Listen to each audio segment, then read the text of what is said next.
Hey everybody, Randall here again today.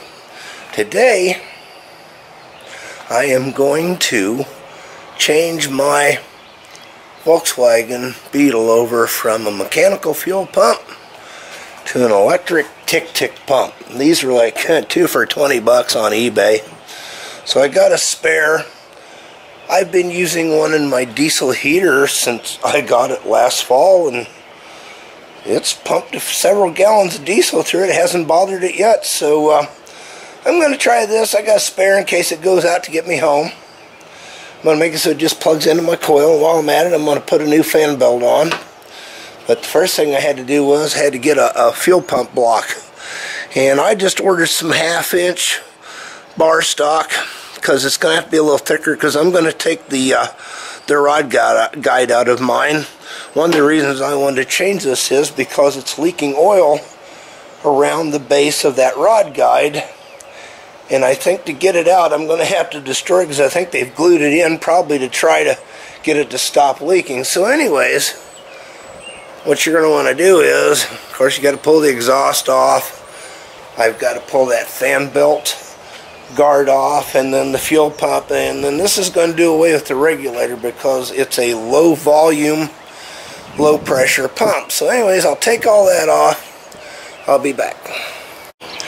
Yeah, from looking at it, it was leaking oil around here pretty bad. It didn't have much of a gasket on it, and the way it was set in here, it was interfering with this groove for the distributor. So yeah, I'll get this cap put on it, which will go on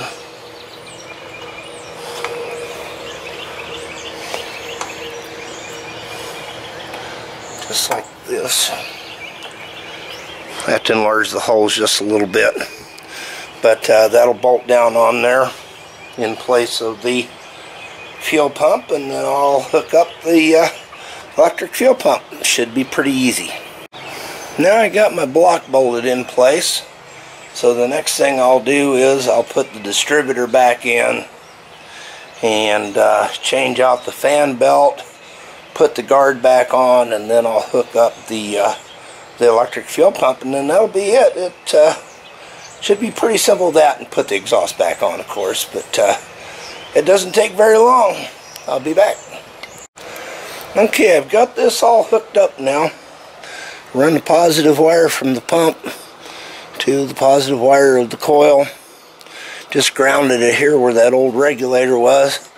And these pumps should be at least at a 30-degree upward angle.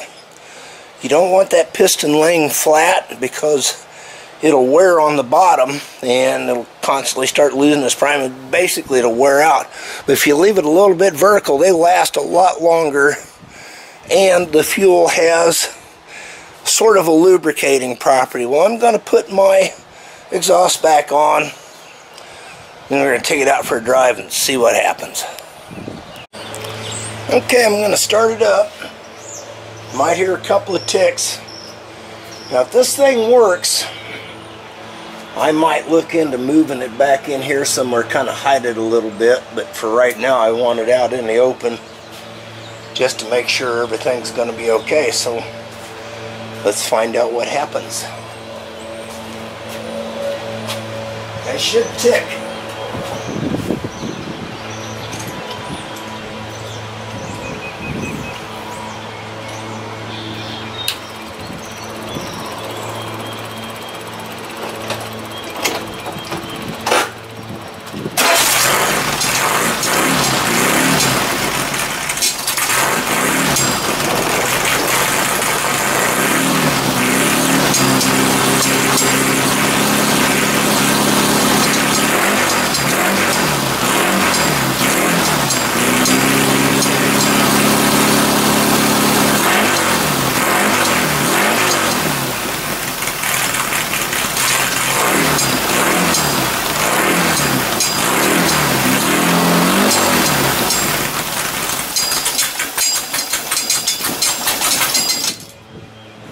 Okay, well, apparently the fuel pump's working, so take it out for a drive, and the main thing I want to see is if it's going to quit leaking down here, I mean, it doesn't use a lot of oil, but it's enough that, you know, it looks nasty.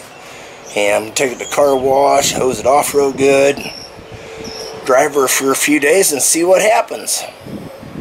Okay, we're going to see how this thing runs now with the electric fuel pump.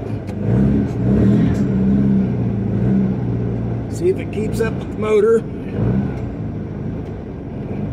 So far I'm not noticing any difference.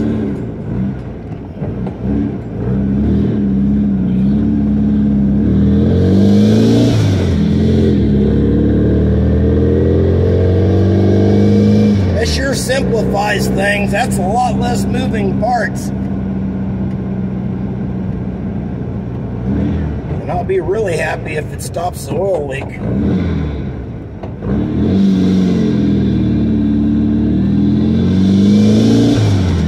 Okay, well that's it for now. I mean, everybody knows how this thing runs. It seems to be no change.